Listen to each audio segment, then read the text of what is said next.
예, 기다리시다가 도저히 못 기다려서 돌아가셨습니다. 양해 부탁드리겠습니다. 그러나 한 차례가 아니라 제가 알기로는 무려 5에서 6차례 시간이 변경되면서 더 이상 기다리시기 어려운 상황까지 치닫았습니다.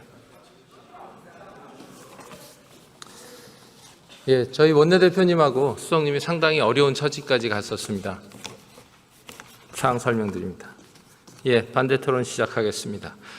존경하는 국민 여러분, 존경하는 우원식 국회의장님과 선배 동료 의원 여러분, 이틀 전 존경하는 조승래 의원께서는 특활비는 대통령실 활동 중 국익, 안보 등과 연계된 고도의 보안이 요구되는 활동에 직접 소요되는 경비로서 국정 운영을 위하여 증액이 필요하다고 말씀 주셨습니다. 전적으로 동의합니다. 지난해 저와 국민의힘이 예결위에서 줄기차게 지속적으로 전달드렸던 의견입니다. 그러나 지난해 이 자리에 계셨던 의원 여러분들은 금일의 주제인 대통령 특수활동비를 전액 단호하고 깨끗하게 삭감하셨습니다. 왜 그렇게 하셨습니까? 지난 겨울 그리고 봄 저희는 내전에 가까운 정치적 격변을 겪었습니다.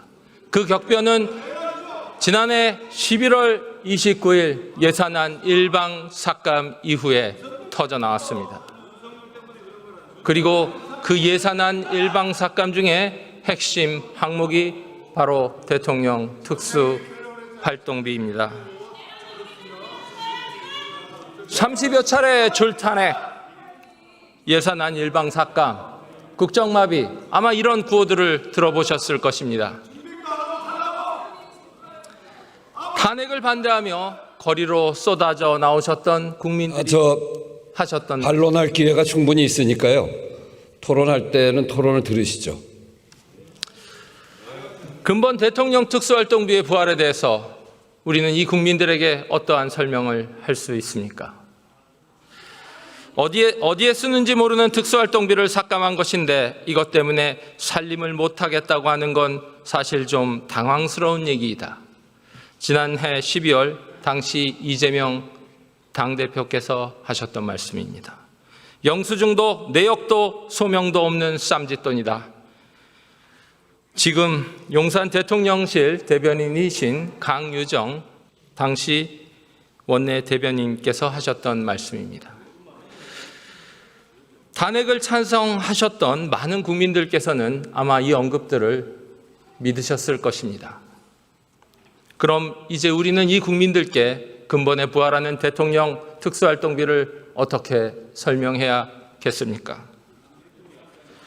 저는 12월 3일 본회의장 계엄 해제 요구에 참여했습니다. 당시 당사에 계셨던 저의 50명의 국민의힘 동료 의원들께서도 새벽 3시에 계엄 해제 요구 기자회견을 하셨었습니다.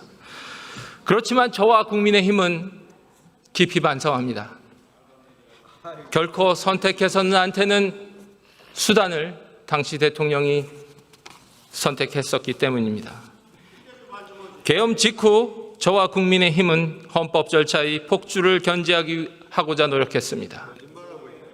다시 말씀드려 계엄을 반대한 것도 헌법 때문이었고 과속의 탄핵 절차를 견제하고자 한 것도 모두 헌법 때문이었습니다. 그러나 저와 국민의힘은 다시 깊이 반성합니다. 우리 당이 배출한 대통령에 의한 비극적 선택이 남긴 피해가 나라와 국민들께 남아있기 때문입니다. 비록 1년 된 정치인입니다. 그렇지만 저는 제가 정치를 하는 한 헌정사에 남은 이 오점에 대해서 계속 사과드리고 반성드릴 생각입니다. 그래서 같은 논리로 요청을 드려봅니다. 이재명 대통령께서는 대통령 특수활동비를 일방 삭감하셨던 과오가 있으십니다. 국가 원수이자 군 통수권자이자 행정부 수반인 대통령의 손발을 자르셨던 이 과오에 대해서는 국민들께 사과를 해 주십시오. 이재명 대통령의 성공을 기원합니다.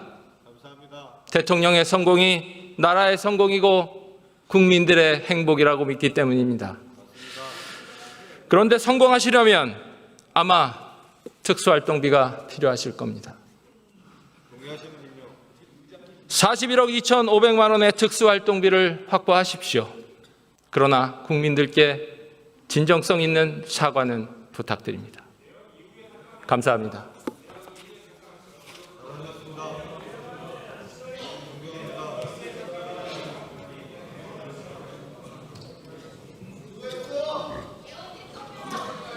박수민 의원 수고하셨습니다.